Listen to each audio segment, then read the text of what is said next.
할렐루야.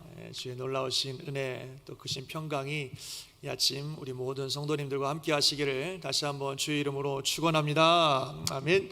자, 오늘 지난주에 이어서 창세기 오늘 24장 긴 본문입니다만 말씀 중심으로 신랑이 신부를 만나다 이런 두 번째 말씀 나누도록 하겠습니다. 우리 제목 같이 한번 다시 읽어볼까요? 시작. 신랑이 신부를 만나다.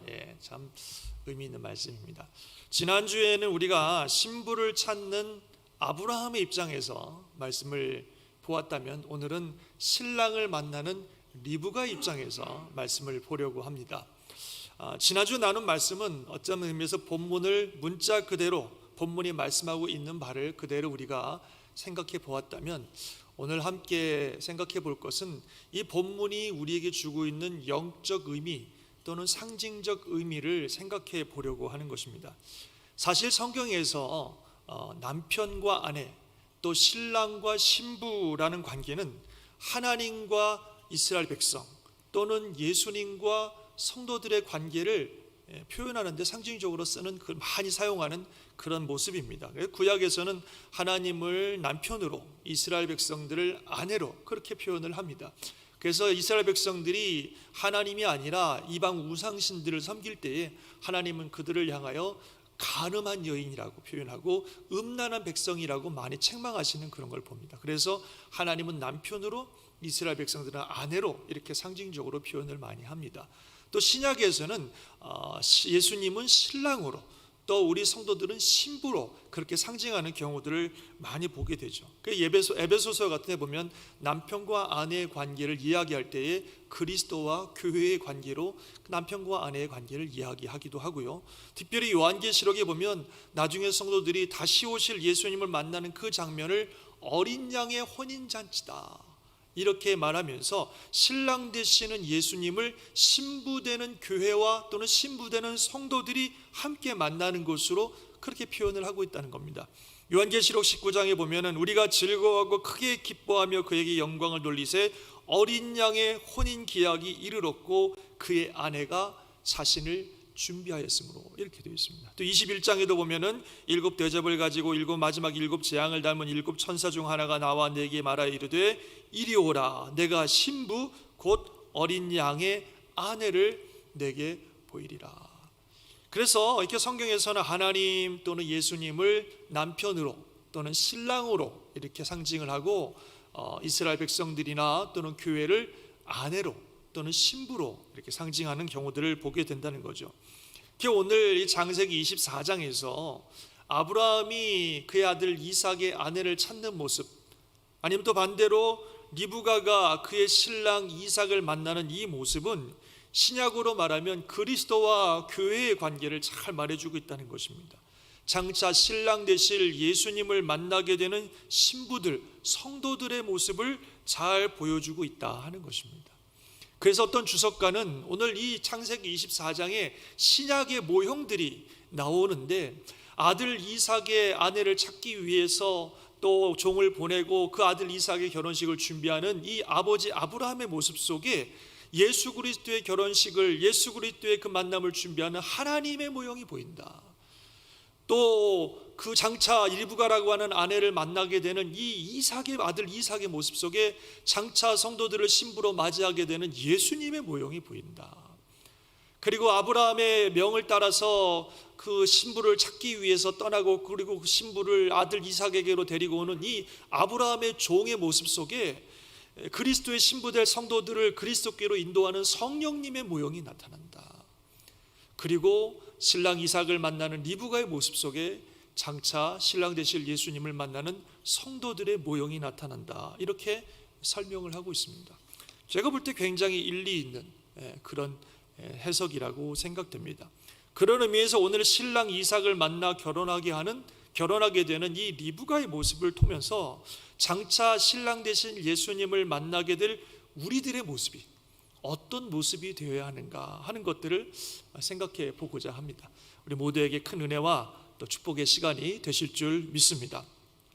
리브가에게 발견되는 아주 귀한 신부의 모습, 역시 그 지난주에 나눴던 것처럼 세 가지의 중요한 특징을 보게 되는데, 먼저 제목만 말씀드리면 리브가는 첫 번째로 순결한 여인이었고, 또 주변의 연약한 이웃을 돌보는 여인이었고, 사명의 자리로 나아간 여인이었습니다.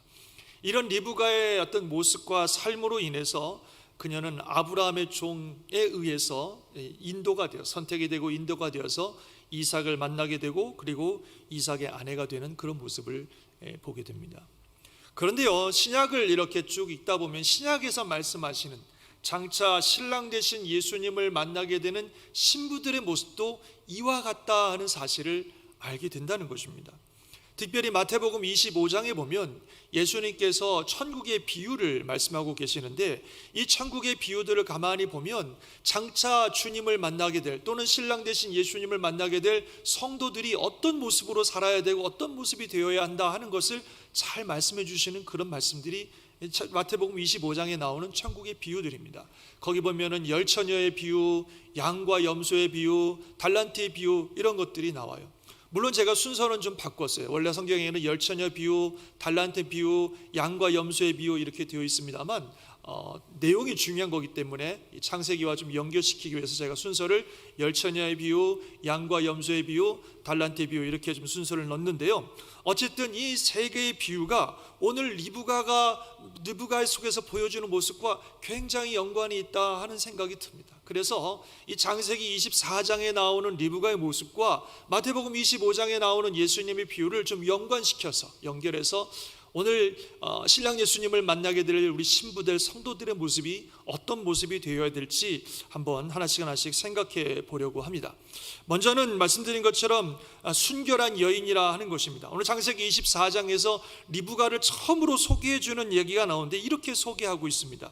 그 소녀는 보기에 심히 아름답고 지금까지 남자가 가까이 하지 아니한 처녀더라. 이렇게 이제 리브가에 대해서 제일 먼저 소개를 하고 있어요.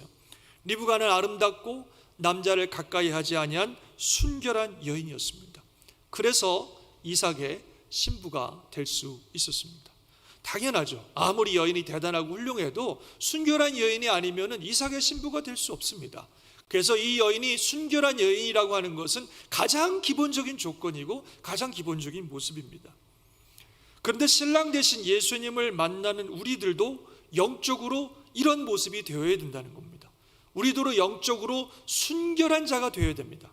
세상의 죄와 악과 그냥 완전히 찌들어서 순결하지 못한 그런 사람이 되어 있다면 어떻게 신랑 되신 예수님을 만나는 신부의 자격을 가질 수 있겠습니까? 그래서 우리도 영적으로 순결한 자가 돼야, 그래야 신랑 되신 예수님을 만나는 신부 역할을 할 수 있다는 겁니다. 그럼 우리가 어떻게 영적으로 순결한 자가 되겠습니까? 사실 우리는 영적으로 순결한 자가 아닙니다. 온갖 죄와 악에 찌들어서 마치 부정한 여인과 같이 된 사람들이 바로 우리들입니다. 그런 우리들이 어떻게 순결한 여인 같은 사람이 되어서 신랑 되신 예수님을 만날 수 있겠습니까? 그것은 바로 예수 그리스도의 피와 성령으로 가능한 줄 믿습니다. 아멘 하시기 바랍니다. 예수 그리스도의 피와 성령님이 우리를 모든 죄와 악으로부터 깨끗하게 씻어주시고 우리를 정결하게 순결하게 해주시는 것입니다. 우리 말씀 한 구절 읽어볼까요? 고린도전서 6장 11절 시작. 주 예수 그리스도의 이름과 우리 하나님의 성령 안에서 씻음과 거룩함과 의롭다 하심을 받았느니라. 아멘. 예수 그리스도의 이름과 성령으로 말미암아 우리가 씻음 받았고 거룩하게 되고 의롭다 하게 됐다 말씀하고 있습니다. 또 히브리서 9장 14절에 보면 영원하신 성령으로 말미암아 흠없는 자기를 하나님께 드린 그리스도의 피가 어찌 너희 양심을 죽은 행실에서 깨끗하게 하고 살아계신 하나님을 섬기게 하지 못하겠느냐 말씀하고 있어요. 한 구절 더 같이 읽어볼까요? 요한 1서 말씀 시작. 그가 빛 가운데 계신 것 같이 우리도 빛 가운데 행하면 우리가 서로 사귐이 있고 그 아들 예수의 피가 우리를 모든 죄에서 깨끗하게 하실 것이요. 아멘. 성령과 예수 그리스도의 피가 우리를 모든 죄와 악으로부터 깨끗하게 하시는 것을 믿으시기 바랍니다. 그래서 우리가 이 사실을 믿고 우리의 죄를 고백하고 회개하며 주님께 나오면 예수 그리스도의 피가 우리의 모든 죄를 씻어주시고 성령께서 우리를 정결하게 해주시는 것입니다. 그로 말미암아 우리가 거룩한 하나님의 자녀로 정결한 그리스도의 신부로 거듭나게 해주시는 것을 믿으시기 바랍니다. 그럴 때 우리는 비로소 신랑 되신 예수님을 만날 수 있는 자격이 있는 거예요. 우리가 이 인생 살다가 언제 주님의 부르심을 받을지, 언제 주님을 만나게 될지 아무도 모르는데, 그렇기 때문에 이 땅에 사는 동안 반드시 예수 그리스도의 보혈과 성령으로 거듭나야 됩니다. 그래야 언제라도 주님 오시면, 언제라도 주님 만날 때가 되면 주님을 만날 수 있는 정결한 신부가 되어서 우리 예수님과 함께 혼인잔치에 참여하게 되는 줄 믿습니다. 그래서 우리는 예수님 피와 성령으로 정결케 되는 그런 정결한 신부가 되어야 된다는 겁니다. 마태복음 25장에 나오는 열 처녀의 비유를 보면 이와 비슷한 의미를 우리가 찾아볼 수 있습니다. 여러분 잘 아시는 얘기입니다만 열 처녀가 신랑을 기다리고 있습니다. 그런데 그 중에 5처녀는 슬기 있는 처녀이고 5처녀는 미련한 처녀라고 말씀하셨어요. 왜냐하면 슬기 있는 처녀는 등과 기름을 함께 준비했지만 미련한 처녀들은 등만 가지고 있지 기름이 없는 거예요. 그런데 이 기름을 가지고 있느냐 없느냐에 따라 너무나 큰 차이가 있습니다. 갑자기 잠을 자고 있는데 한밤중에 신랑이 도착했습니다. 그러자 기름을 가진 처녀들은 일어나서 자기 등에다가 등불을 밝혀갖고 신랑을 맞으러 나아가고 그 신랑과 함께 혼인잔치에 들어갔습니다. 다 참석했어요. 그런데 등은 있었지만 기름이 없는 처녀들은 등을 밝히지 못해서 신랑을 맞으러 나갈 수가 없었습니다. 그래서 나중에 그제서야 가서 기름을 산다고 갔다 와봤지만 이미 잔치의 문은 닫혀버리고 이 여인들은 들어갈 수가 없었습니다. 문을 두드리면서 우리도 들어가게 해달라고 외쳤지만 신랑은 뭐라고 말하냐면 진실로 너희에게 이르노니 내가 너희를 알지 못하노라. 와, 이러면서 이 여인들은 그 잔치에 참여할 수가 없었습니다. 등과 기름이 무엇을 의미합니까? 모든 처녀들이 다 등을 가지고 있었는데 어떤 처녀는 등과 기름이 있고 어떤 처녀는 등만 있지 기름이 없는 겁니다. 이건 무슨 말이냐면 모든 사람들이 다 신앙인이라고 하는 모습은 가지고 있는데 어떤 사람은 기름이 있는 신앙인이고 어떤 사람은 기름이 없는 신앙인이라는 거예요. 기름은 무엇을 의미합니까? 성령님을 의미하죠. 신랑 되신 예수님을 만날 사람은 겉으로 보이는 신앙의 모습뿐만 아니라 그 안에 성령님이 계신 사람들, 바로 그들이 진정한 그리스도의 신부요 예수 그리스도의 혼인잔치에 참여할 신부들입니다. 그럼 그 안에 성령이 계신 사람들은 어떤 사람들입니까? 바로 예수 그리스도의 이름으로 죄사함을 받고 거듭난 사람들, 그들이 바로 성령님이 함께 하시는 그리스도인인 줄 믿습니다. 사도행전 2장 38절 다 같이 읽어봅시다. 시작. 너희가 회개하여 각각 예수 그리스도의 이름으로 세례를 받고 죄사함을 받으라. 그리하면 성령의 선물을 받으리니. 예수님의 보혈로 정결하게 되고 성령으로 거듭난 사람들, 그들이 바로 신랑 되신 예수님을 만나는 진짜 신부들입니다.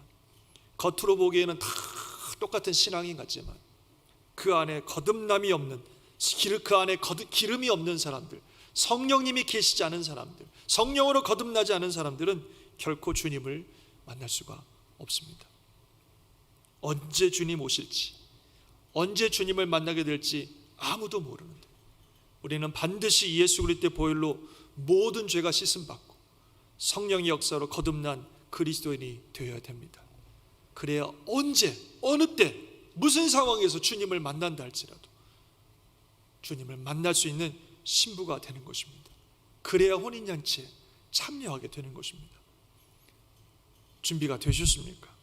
오늘 당장 주님이 나를 부르신다 할지라도 나는 주님 앞에 서게 될 준비가 되셨습니까? 예수의 보혈로 나의 모든 죄가 깨끗하게 씻음받아 성령의 역사로 거듭난 그리스도인이 되셨습니까? 우리 모두가 바로 그런 거룩하고 정결한 신부들이 되어야 우리 주님의 혼인잔치에 참여하는 진짜 신부가 되는 것입니다. 저와 여러분 모두에게 그런 은혜가 있기를 주님의 이름으로 축원합니다. 두 번째로 이 여인은 연약한 이웃을 돌보는 여인이었다. 우리가 지난주에도 나눴던 얘기입니다. 리브가는 그런 여인이었어요. 자기 가족들을 위해서 힘겹게 우물에서 물을 길어서 올라오고 있는데 근데 우물가에서 한 나그네를 만난 것입니다. 낯선 나그네입니다. 가만히 보니까 오랜 여행에 지쳐있고 또 목말라 하고 있습니다. 물을 달라고 합니다. 그런데 뭐 낯선 사람이고 이거 물 한번 기르는데 되게 힘든데 그냥 모른 척하고 지나갈 수도 있겠죠. 그렇지만 이 리브가는 그러지 않았습니다. 정말 목말라 하는 그 나그네를 보면서, 물을 달라고 하는 그 나그네를 보면서 그냥 지나칠 수가 없었습니다. 그래서 그 사람에게 물을 줘요. 그리고 나그네뿐만 아니라 그 나그네가 가지고 있는 10필의 낙타들에게도 다 물을 주는, 이런 정말 놀라운 섬김과 연약한 자를 돌보는 그런 모습을 가지고 살았다고 하는 것입니다. 얼마나 귀한 모습이에요. 바로 그런 모습을 보면서 아브라함의 종은 저 여자다, 저 사람이 바로 하나님이 예비하신 이삭의 아내가 될 여인이다, 이렇게 생각하면서 그 여인이 선택이 되었습니다. 신랑 되신 예수님을 만나기 원하는 우리 모든 성도들이 바로 이런 모습으로 살아야 된다는 것입니다. 연약하고 힘든 이웃들을 돌아보고 섬겨주는 그런 삶을 살아야 됩니다. 왜냐하면 그것이 주님을 섬기는 것이고, 그것이 주님을 만날 준비하며 살아가는 성도들의 모습입니다. 바로 마태복음 25장에서 예수님은 그 이야기를 하고 계십니다. 양과 염소의 비유입니다. 여러분들 잘 아시는 얘기죠. 마지막 때에 우리 인자께서 영광을 가지고 오실 때 세상 모든 사람들, 많은 사람들을 그 앞에 모아둘 것인데 그 사람들을 둘로 나눈다는 거예요.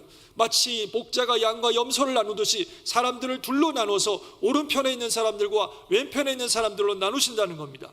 그러면서 오른편에 있는 사람들에게 말씀하시기를, 내 아버지께 복받을 자들이여 나와 창세로부터 너희를 위하여 예비된 하나님의 나라를 상속받아라. 와, 천국에 함께 가겠다고 말씀하시는 거예요. 그러면서 말씀하시기를, 너희는 내가 줄일 때 너희가 먹을 것을 주었고, 목마를 때 마시게 하였고, 나그네 되었을 때 영접하였고, 헐벗을 때 옷을 입혔고, 병들었을 때 돌보았고, 옥에 갇혔을 때 와서 보았느니라.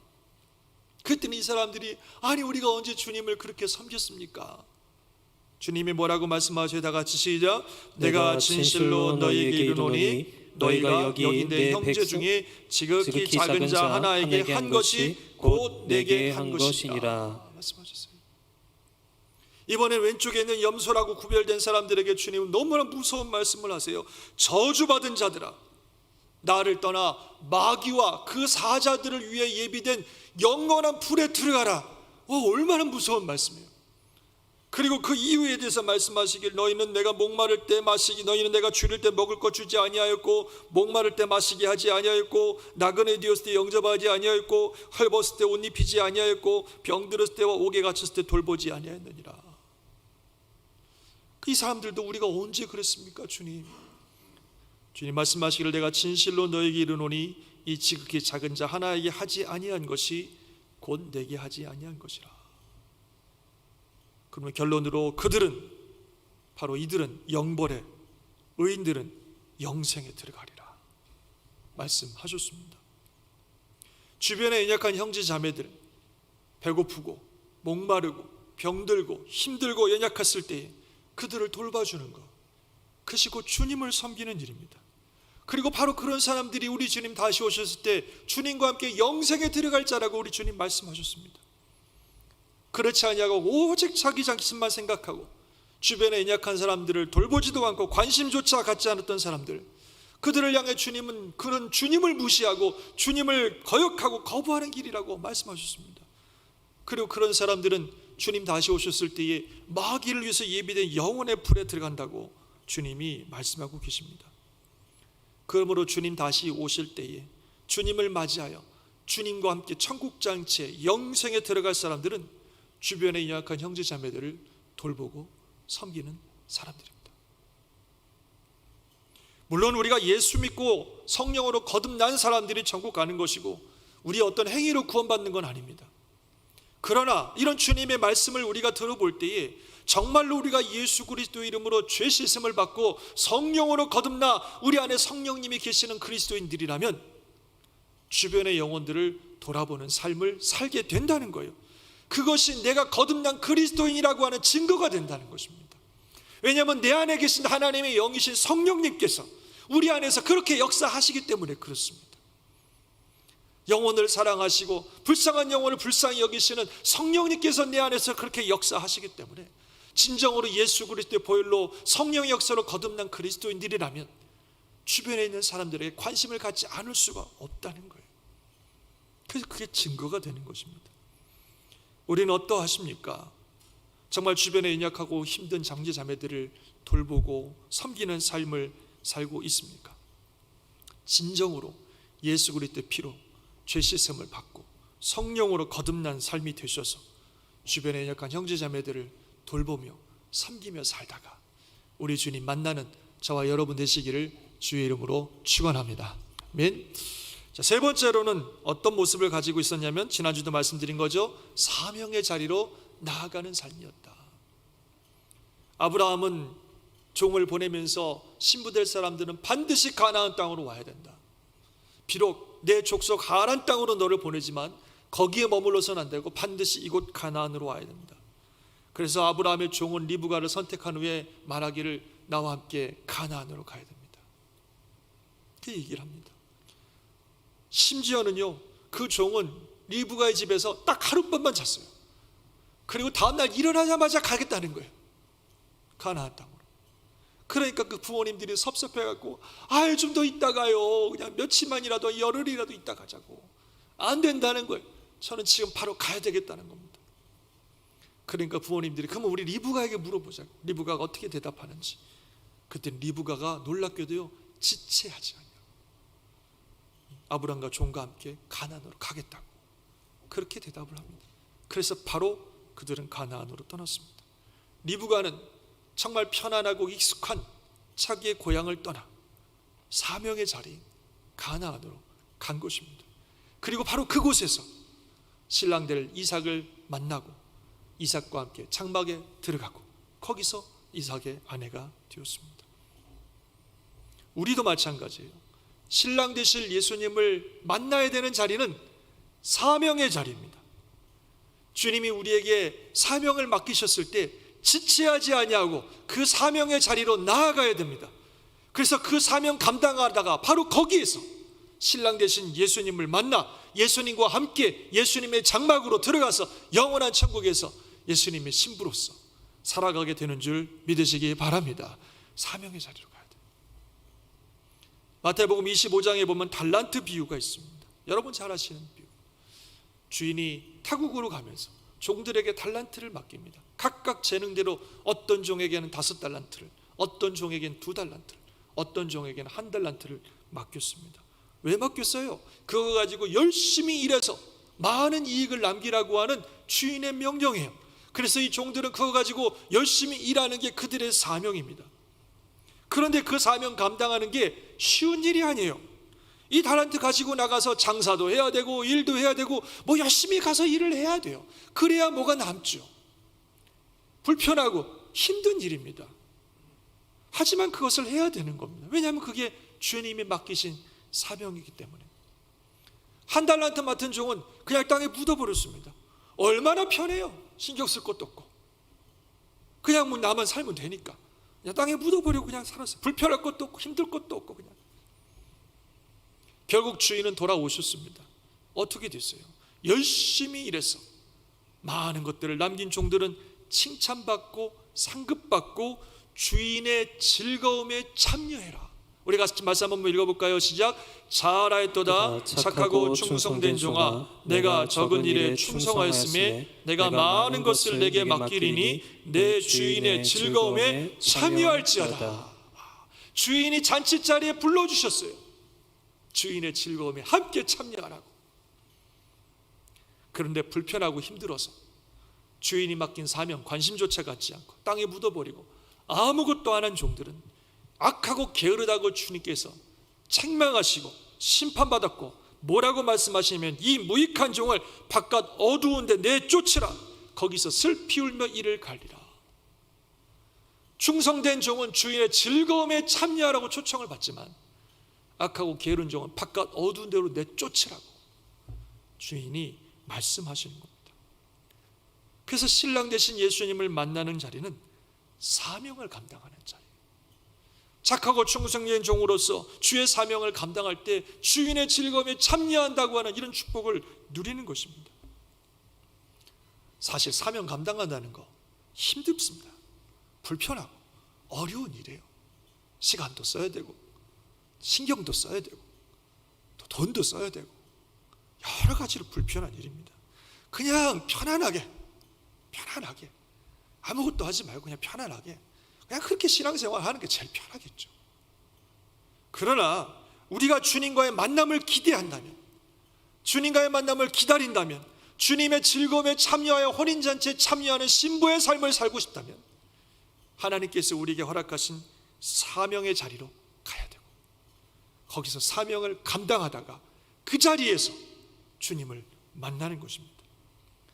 사명의 자리로 나아가시기를 주의 이름으로 축원합니다. 우리 교회도 해야 될 일이 너무 많아요.